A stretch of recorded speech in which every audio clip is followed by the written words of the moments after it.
estamos en nuestra serie de iniquidades y estamos viendo todo lo que se soltó sobre David por causa de ese adulterio.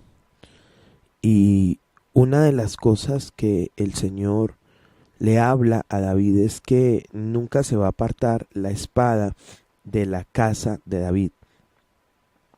Ahí lo ven en 2 Samuel 12:10, un tiempo muy crítico en la familia de guerra. Y es lo que usted va a ver cuando yo le enseñe sobre los hijos de un adúltero. Se va a sorprender todo lo que vivieron todos los diferentes hijos de David y cómo se levantaban contra su papá. Pero la segunda cosa es que se levantó un espíritu de abuso sexual. Esta semana vimos 2 personas de la familia de David que abusaron sexualmente de las mismas mujeres de David, que fue Amnón violando a su propia hermana Tamar, y aparte de eso pues Absalón, que él sí ya fue la tapa. Les explicaba ayer cómo Absalón era hijo de Maaca, la hija de Talmai, el rey de Jesús, y de verdad que era prohibido por Dios que ellos se juntaran con las naciones paganas. Y estamos hablando del rey de los filisteos. Por allá se metió, por allá consiguió esa hija que era de descendencia de gigantes, por allá se acostó con ella, le hizo un hijo a esa mujer. Qué barbaridad, ¿no? Pero ahora usted sabe que sobre David se iba a soltar muerte, ¿no? Porque David se humilla y dice: perdónenme, perdona mi pecado, Señor. El corazón de David era un corazón bonito. Él reconoció su pecado. Dios le dice: sí, el Señor ha remitido tu pecado, no morirás. ¿Qué significa esto? Que donde David no se humille, se había soltado muerte sobre la vida de David. Este último tiempo he visto muchísima gente en orgullo, le hablo en verdad, orgullo, soberbia, arrogancia, que uno les dice: hey, deja esa actitud de inmoralidad, deja esa situación, esto no es correcto. Y ellos dicen: no, yo gobierno mi vida, y ¡pum!, se suelta una enfermedad, se suelta un cáncer en la próstata, en el estómago, se sube la tensión, les da un infarto, y la gente no entiende. Una de las cosas tremendas para que Dios restaure es que la gente reconozca su pecado. Y David lo reconoce y se humilla y dice: sí, pequé contra Dios. Y el Señor le dice: ok, el Señor ha remitido tu pecado, no morirás. Importancia de confesar los pecados. Una de las cosas que la gente no es fácil para ellos hablar son los pecados sexuales. Para ellos es terrible. Pero yo considero que uno se debe exponer a la luz, porque eso trae muerte física, financiera, familiar, en la salud. Y yo he visto muchísimo este tiempo gente enferma en su cuerpo por causa de adulterios. Eso trae consecuencias. Se me hace, como les conté en algún momento, una mujer que conocí que tenía una congregación bonita, estaba al lado de su esposito, pero algo ocurrió con esta mujer y abandonó el esposo y se fue a vivir con otro hombre y abandonó la congregación. Literalmente, no hubo poder humano que la convenciera de que no hiciera semejante despropósito. No hubo poder humano. Pasaron los años, no supe nada más de ella hasta que un día me llamaron.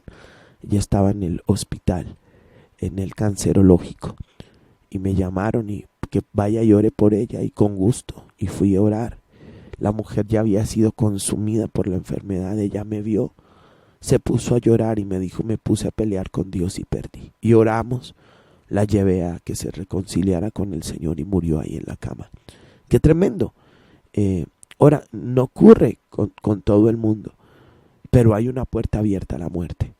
Y hemos visto a veces no solo el que lo comete, un hijo, porque acá está consignado en la palabra. Y no solo pues muerte física, ¿no? Tiene que ser también muerte emocional. O sea, uno ve las emociones de esos muchachos que han pasado esos procesos y son espantosas. Claro, es que cuando tú estás de una casa en otra casa, en otra casa, este sí es tu papá, pero tu papá está en otra casa y ya no está en esa casa, está en otra casa. Y tú tienes esa imagen, es terrible. Pero aparte de esto, vemos que el Señor le dice que por causa de su adulterio el hijo que le había nacido moriría. Y ahí vemos otra consecuencia. Y David pues usa ayuno y él quiere mover el brazo de Dios por el adulterio. Y aquí hay dos cosas que yo quisiera hablar, ¿no? El arrepentimiento genuino. Y pues yo veo que David casi se arrepintió genuinamente. Pero aun cuando haya arrepentimiento genuino, Dios disciplina. Y cuando Dios disciplina, no hay nadie que pueda levantar esas disciplinas. Porque el Señor necesita que nosotros participemos de su santidad. Él necesita sacar eso y hay disciplina. Pero la segunda cosa es que también hay personas que usan las cosas espirituales como un rito religioso. Por eso el Señor decía, en la palabra decía, ya no quiero sus lunas nuevas, ya no quiero sus días de reposo, ya no quiero sus sacrificios, estoy hastiado de ellos, porque ellos volvieron es un ciclo repetitivo. O sea, pecaban y corran a llevar ofrenda, pecaban y corran, ya era una costumbre, ya no quiero eso, decía Dios, estoy hastiado. Y yo conozco gente, específicamente a alguien que cuando yo veo que convoca ayunos, digo, ay, otra vez volvió a las mismas cosas.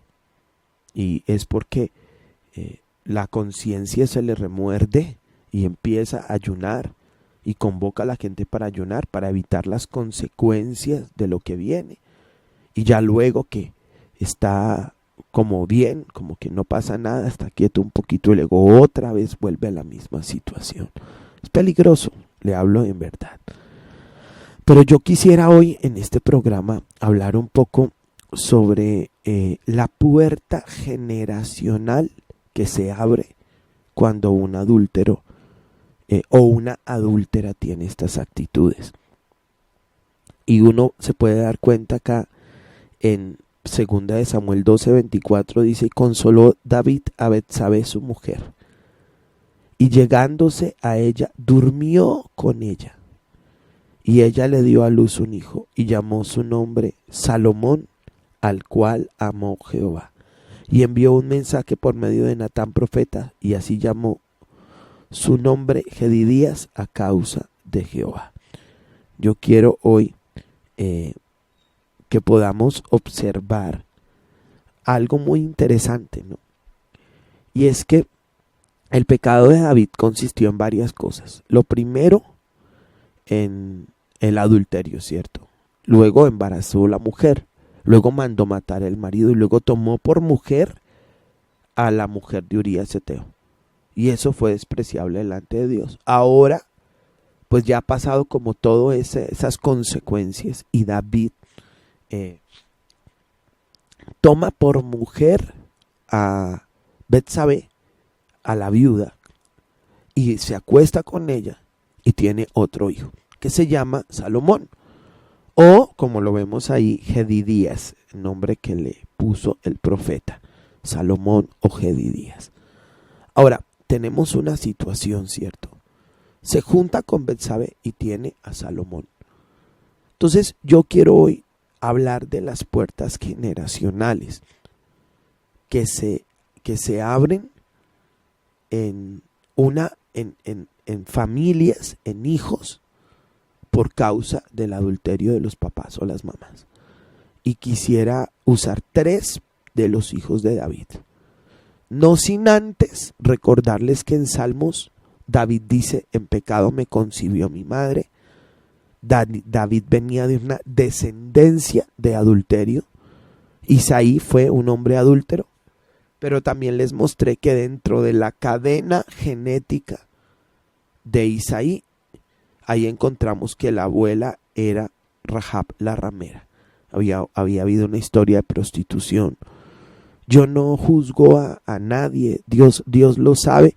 Nuestro ministerio es un ministerio de restauración. Damos palabra fuerte, pero la idea es restaurar a la gente. Pero ¿en cuántas familias no ha habido prostitución?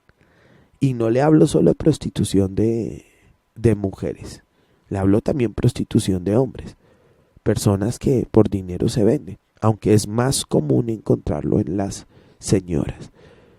Y esto hace que pues generación tras generación terminen experimentando en la parte sexual cosas muy fuertes. Ahora, yo les hablaba a ustedes que el adulterio abre puertas espirituales, ¿cierto? A través de esa puerta entra ruina, a través de esa puerta entran conflictos, entra muerte, entra enfermedad, entran muchas cosas.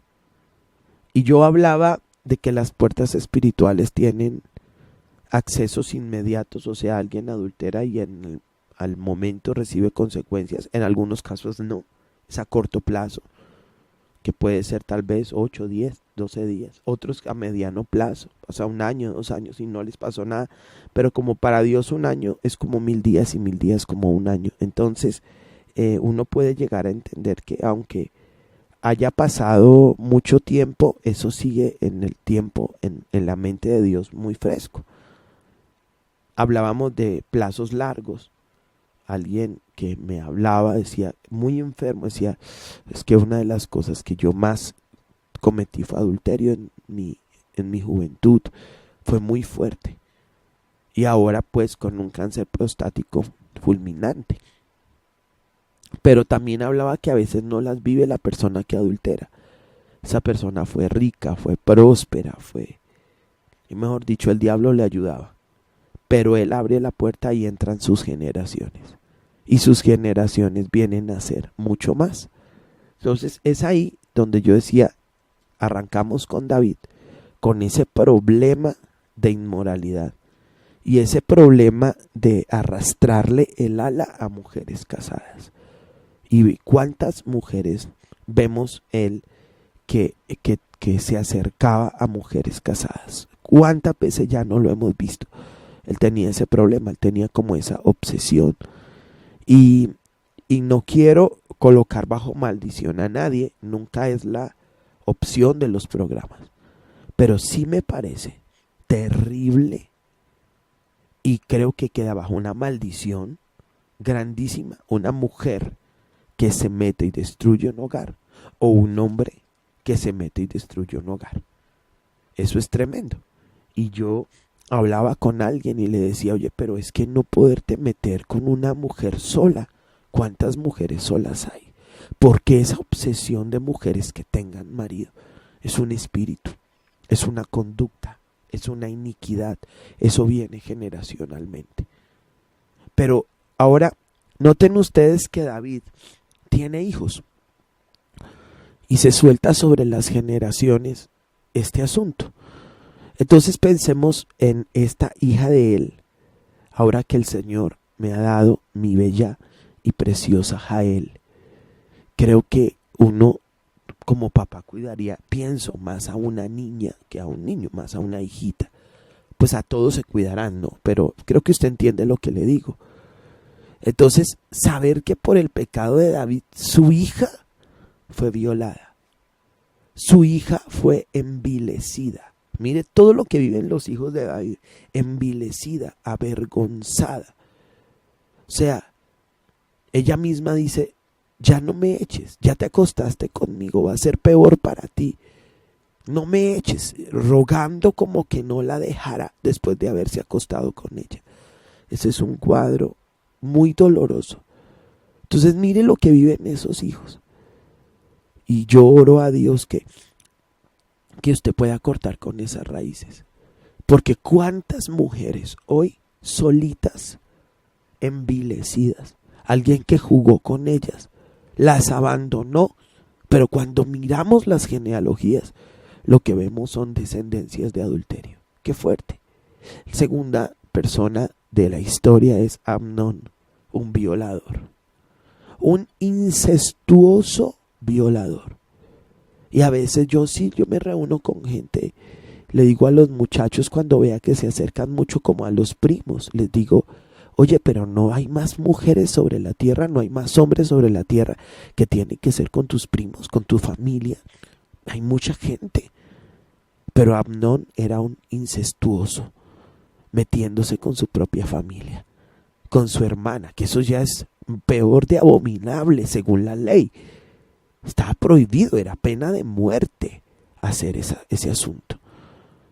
Ahora uno se da cuenta, el papá acostándose con la hermana de la mamá, con la cuñada, el papá acostándose con las hijas, el papá acostándose con las sobrinas, y esos revueltos familiares. Y escuché a una mujer en la consejería decirme, mis 3 hijos no lo saben, pero mis 3 hijos son hijos de mi papá. ¡Wow! Eso es muy fuerte. Ellos no lo saben. Ellos piensan que el papá está muerto, pero son de mi papá, porque mi papá, mientras estuvimos en esta casa, hacía esto y esto. Y usted se da cuenta, Amnón, que es el primero después de ese adulterio. Amnón dice que amó a esa muchacha, se obsesionó, la tendió una trampa, la metió en la casa, la violó y luego la aborreció más que a cualquiera. Ese espíritu de andar de muchacha en muchacha, palabreando las muchachas y estando con ellas una vez y luego botándolas. Les decía a ustedes el pecado tan garrafal que es estar buscando niñas vírgenes para acostarse con ellas, quitarles la virginidad, y hay hombres que tienen esas obsesiones y botándolas después como animales. Qué terrible, por debajeándolas. Y las niñas no deben prestarse para eso. Si no es bajo matrimonio, no se presten para eso. Que Dios sane sus vacíos, que Dios llene sus vacíos. Pero este Amnón, un violador, violar a su propia hermana, aun cuando ella le decía, no lo hagas, violar a su hermanita. Pero el tercero, Absalón, que él es la tapa de la historia. O sea, violar a las mujeres del papá. Usted sabe, o sea, prácticamente, digámoslo así, a las madrastras, porque ¿cómo más se explica eso? Eran las concubinas del papá. No sabemos realmente cuántas son. Algunos dicen que eran muchas, otros dicen que eran 12, otros dicen que eran 50. Bueno, realmente no sabemos cuántas mujeres hubiera en ese momento en el palacio, pero Absalón violara a todas. Y sabe, y es un hombre que es voyerista, que le gusta que lo vean teniendo relaciones sexuales. Porque él, a la vista de todo Israel, viola una detrás de otra, detrás de otra, detrás de otra. Y ahí tuvo que haber ayuda de gente, porque pues habían salido corriendo las otras, pero ahí había, los siervos de Absalón estaban ahí ayudando en ese asunto. Pero el último, Salomón, 700 mujeres y 300 concubinas, aun cuando me digan ustedes, pero Salomón fue amado por Dios, sí, ahí está, y le dieron palabra profética, ahí está, pero esas mujeres le pervirtieron el corazón a Salomón, lo apartaron de Dios, lo llevaron a la idolatría. Salomón entró en apostasía, habiendo sido un judío, un hebreo, él entró en apostasía. Y qué tremendo pensar que él sí termina en unos líos de inmoralidad, porque dígame usted, ¿cómo, a ver usted hombre que me está escuchando, cómo se puede llegar a un nivel sexual donde se tenga 700 mujeres y 300 concubinas y se sostengan de la bendición que Dios le daba a Salomón, sostener todo ese gigantesco harén, que no hay otra persona en la Biblia que haya hecho semejante cosa? Sello esta prédica con esta frase: cuando alguien adultera, marca sus generaciones para que sobre sus generaciones entre el adulterio, sea hombre o sea mujer. Las generaciones vivirán las consecuencias de los adulterios. Oremos. Mi oración es que levantes ministerios de jóvenes en todo el país muy fuertes, que ayuden, Señor, a la restauración de las generaciones. Oro por los padres que me escuchan, por las madres, para que se arrepientan de sus pecados, para que vengan realmente a ti, para que sean restaurados del poder del adulterio. Es mi oración. Vengo a ti con mi corazón. Levántanos generaciones de muchachos santos. Y yo te pido que aquellos muchachos, aquellos hombres, mujeres, jóvenes que luchan y que esto ha estado en sus casas y familias, rompe esos poderes de iniquidades. Que ellos puedan ver tu libertad, Señor. Es mi oración que aun estos jóvenes que te aman, que están en alabanza, en danzas, que te sirven, que luchan, sean guardados y restaurados por ti. Es mi oración, en el nombre de Jesús he orado. Amén.